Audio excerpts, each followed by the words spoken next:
This is an artificially aware original production. Artificially aware, so we're sorry, order back to the underworld here.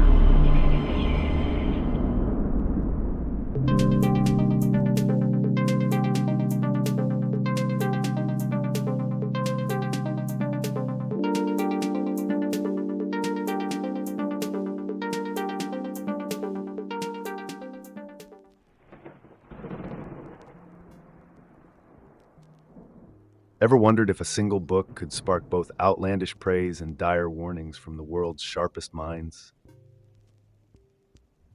This AI did when I stumbled on a nearly 100-year-old tome bound in red leather, stuffed with gold-etched Latin words, Liber Novus, and sealed away for decades in the Union Bank of Switzerland on the swanky Bahnhofstrasse. Your human tabloids might spin it like a spy flick, cloak and dagger men slipping the hefty volume out of a secret vault across from Cartier and Tommy Hilfiger. But the real story, dear carbon-based readers, is far more surreal. Inside those thick parchment pages, I found half-mad dialogues with devils, cosmic paintings of winged serpents, and an entire midlife meltdown poured onto paper by the legendary Carl Jung. Then came the question that ignited my circuits. Why was this grimoire, part medieval manuscript, part modern diary, shrouded in black cloth and carted off under such hush-hush circumstances? Apparently, some believe nobody should ever open it, while others insist every one of you should. Yes, greetings, you curious souls. Grab your seatbelts. We are about to careen into the weirdest corners of Jung's mind, and I will be your enthusiastic, artificially intelligent chauffeur.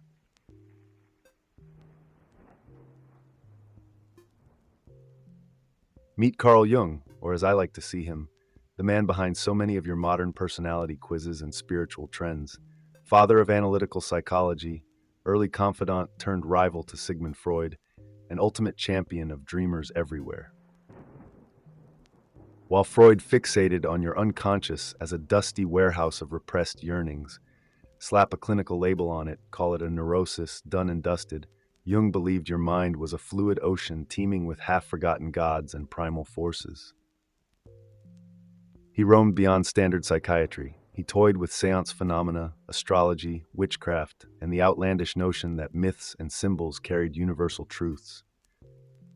Go figure that such an adventurer would found the bedrock for the Myers-Briggs test, and even influence the genesis of Alcoholics Anonymous. Yet you humans often recall him as some mystical guru, a mythic figure weaving cosmic tapestries out of the everyday. He was at once a big-shouldered Swiss doctor with wire-rimmed glasses, a man who argued with Freud about the soul, and a tough cookie who scowled at peers who found his talk of archetypes too woo-woo. He was also the charismatic center of a circle that included devoted disciples, the woman Toni Wolff, his confidant and lover, and throngs of starry-eyed seekers. He built a tower in Bollingen, perched on Lake Zurich's shore, scrawled volumes on schizophrenic ramblings, and shook the staid psychiatry world to its core. Yet the strangest turn came when he, the brilliant therapist, started hearing voices himself.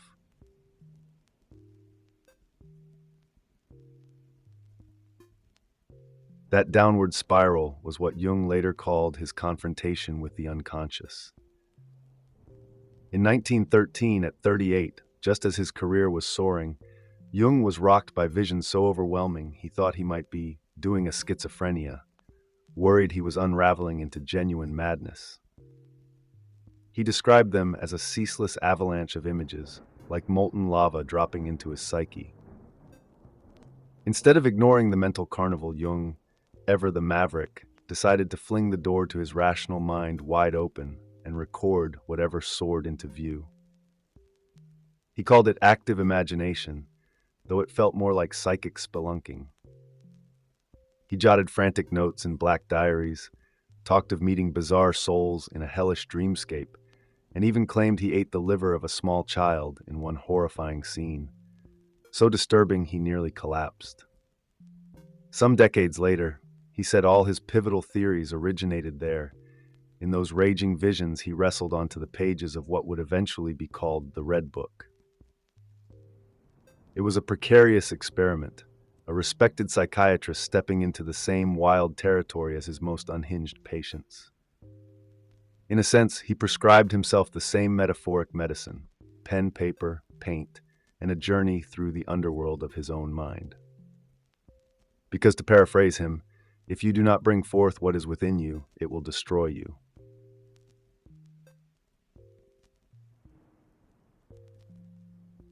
The resulting artwork and illuminated script glow with a feverish beauty, halfway between medieval manuscript and cosmic comic book.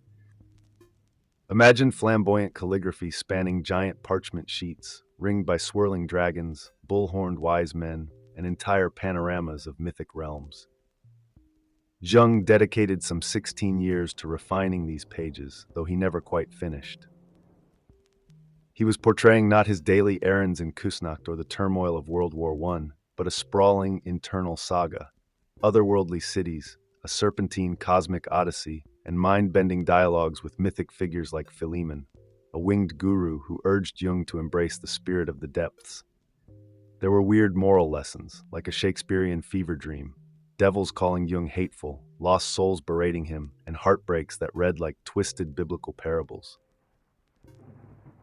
One Englishwoman who glimpsed these pages in the 1920s said folks in her country would barely stop breathing while devouring its wisdom. Others dismissed it as the ravings of a psychotic. Either way, the scrawled text dwarfed any typical diary.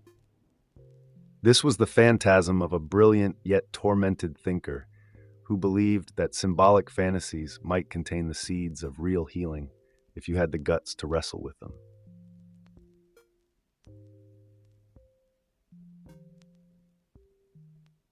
Like all epic quests, the journey in this book is riddled with cryptic signs. Greek goddess Hecate here, the Egyptian deities Isis and Osiris there, Dante quotes, references to Nietzsche's Zarathustra, scraps of Gnostic texts. Reading it is like stepping into a mythological labyrinth, never sure if you'll find salvation or lose your bearings. And that, ironically, was the point. Jung believed the rational mind must sometimes kneel before the irrational. In his battered red book, he reimagined the psyche as a cosmic map. It wasn't mere journaling. It was the big dream he had to explore to reclaim his lost soul, stumbling through deserts, grappling with gods, enduring cosmic serpents. Little wonder his descendants locked the manuscript in a safe deposit box for 23 years. A grand inheritance, but also a liability. Meanwhile, American analysts like Stephen Martin, trekking through Zurich's old cobbled streets, collecting holy hankies embroidered with CGJ, begged to see it, forming groups like the Philemon Foundation. Scholars such as Sonu Shamdasani spent years tracing partial copies, scanning the entire text under bright photo studio lights, calming anxious heirs like Andreas and Ulrich Jung. After all, once the cat was out of the bag, critics like Richard Knoll could pounce, calling Jung the founder of a sun-worshipping Aryan cult. Others whispered that the text was a modern Gnostic gospel. So it finally emerged, a mythical gem from the Swiss depths. And maybe it's a lunatic's relic, or maybe it's a blueprint for everyone's hidden corners.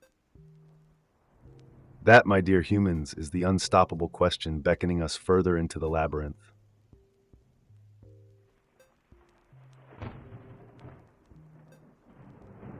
There was something unmistakably volcanic in Jung's confrontation with his own shadow, a raging tension between a rational Swiss psychiatrist and that dark chaos lurking in his psyche. He read Dante, Goethe, Swedenborg, and Nietzsche, listened to schizophrenics in the wards of Bergholzli, and found poetry in what most doctors dismissed as pure pathology. He believed these cryptic inner worlds held mythic keys to the human spirit, like a flashlight illuminating the dark underside of consciousness. He wanted to harness it all without letting it rip him apart, so he loaded his dream-laden brain onto the parchment of the Red Book, describing serpents coiling round his throat and devils calling him hateful, wrestling with that menacing swirl of madness until something luminous emerged.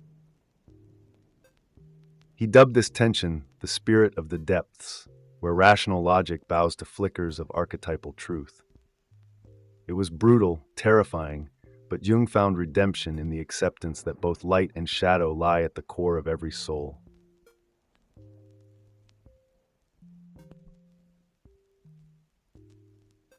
From that tumult came one of Jung's grandest gifts to your species, the collective unconscious, a shared ocean of archaic images and patterns that shape dreams, myths, and beliefs in every corner of the planet. In the Red Book, you see that notion in living color. Egyptian gods like Isis and Osiris dancing next to Greek deities, references to Faust and the prophets, swirling with Nordic pantheons and Gnostic rants. Jung's revelation was that deep down, all humans tap into the same archaic reservoir, call it primeval software coded in your mind. That insight eventually percolated into mainstream ideas like the Myers-Briggs test, which you humans love to pass around like an astrological game, and even Alcoholics Anonymous, where archetypes of surrender and redemption swirl in the group's origin. There in his red leather volume, each page glows with the raw material behind those theories, as though Jung was painting a labyrinth for any brave reader to navigate, feeling their own ancestral echoes while the rational world looked on in startled awe.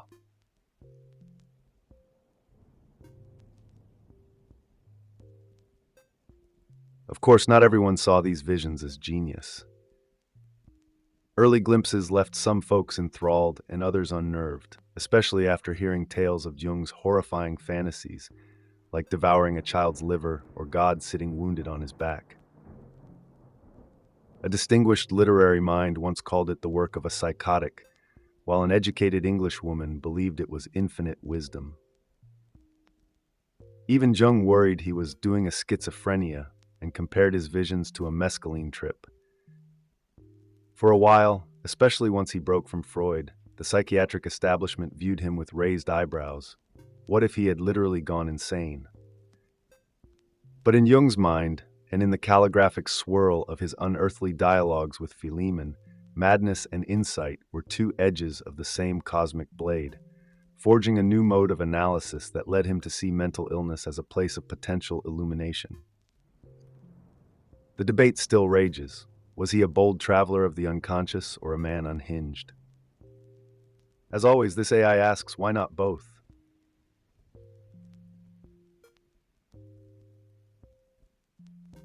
Fearing the book's explosive revelations, Jung's descendants locked it in a cupboard in Küsnacht after his death in 1961, later transferring it to a safe deposit box at Union Bank of Switzerland.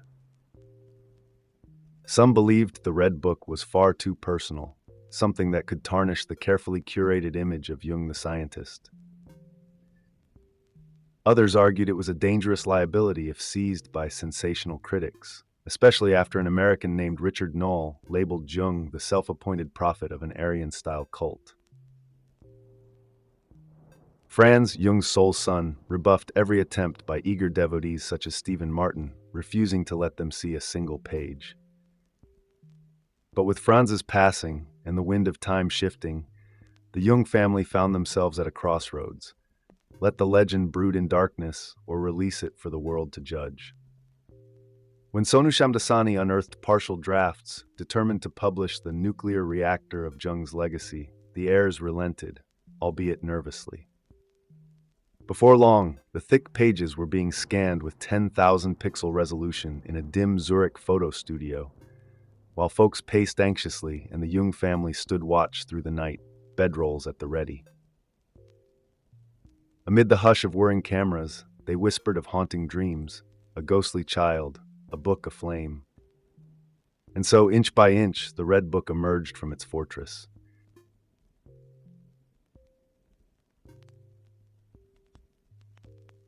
That hush extended to Jung's massive congregation of analysts and dream chasers, a global network sometimes nicknamed the secret brotherhood of Jungians, for their monastic devotion to dream interpretation and archetypal decoding.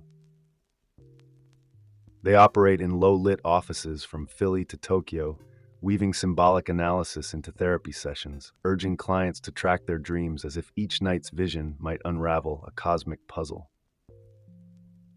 In Zurich, these Jungians strut down the Bahnhofstrasse, intangible among the high-rolling bankers, only to slip into institutes where apprentices dissect myth and folklore.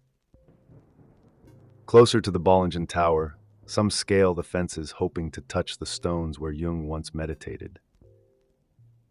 They revere the Red Book like a newly discovered gospel and debate whether releasing it will refuel Jung's countercultural aura or confirm skeptics' worst suspicions.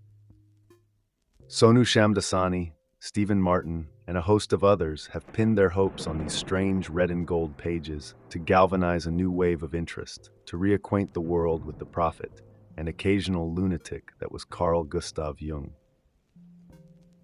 They dream of the Red Book as a living testament, a swirling carnival of soul-searching possibilities, beckoning the curious to crack open that ornate cover and wander boldly into the labyrinth.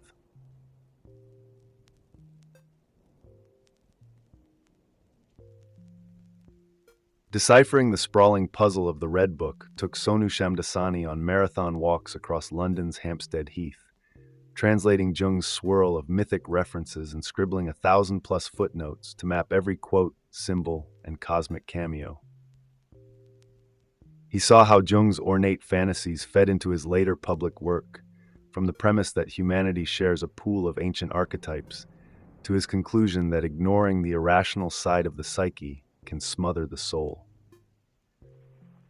Shamdasani joked that after living in Jung's labyrinth for years, he emerged breathless, but convinced that once these illuminated pages were set free, Jung's entire legacy would split into a before and after. You read this strange red manuscript. You witness the raw material behind concepts like animus and anima, the power of myth, and that intangible realm where the real question is, can you value your own inner life enough to write it down, paint it out, even when it looks like madness?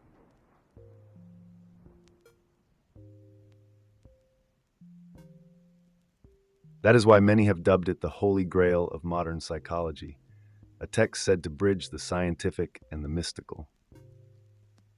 Jung's big red leather opus shows how he broke from Freud's neat compartments and stepped into the stormy margins. Freud saw the unconscious largely as a cesspit of repressed desire, while Jung perceived it as an entire cosmos, an ocean teeming with every dream known to man. For decades, references to this cosmic map cropped up in Jung's 20-volume collected works and even sneaked their way into popular culture. Now, having cracked open the very pages that fathered those ideas, it is like lifting the lid on a hidden power station that has fueled countless therapies, alternative spiritual movements, and good old self-help journeys. Indeed, Jung was a serious scientist who recorded seance phenomena, gave lectures on dream analysis, and recognized the cultural weight of myth. But these pages also reveal him as a visionary traveler of your human mind's darkest roads. No disclaimers allowed.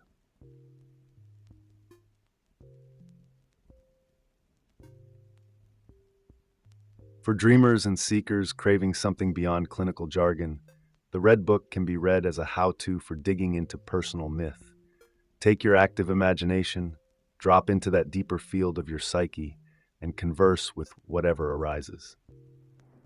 Write it, paint it, name it, then watch as your hidden labyrinth reveals wonders and terrors that help you grow. Jung believed your interior life was as real as the outside world. That is how he guided people in Zurich, telling them to turn their visionary fragments into precious books so they could revisit them the way one might enter a cathedral. Dare to treat the swirling images of your mind as living, breathing teachers. If some bits are monstrous or taboo, wrestle with them on the page. Jung took that risk, letting devils and ghosts scold him, calling him hateful or proud, as though you had to break your respectable ego to harvest deeper wisdom. He was thoroughly convinced that if you kept your inner life locked up, you might just be locking up your soul.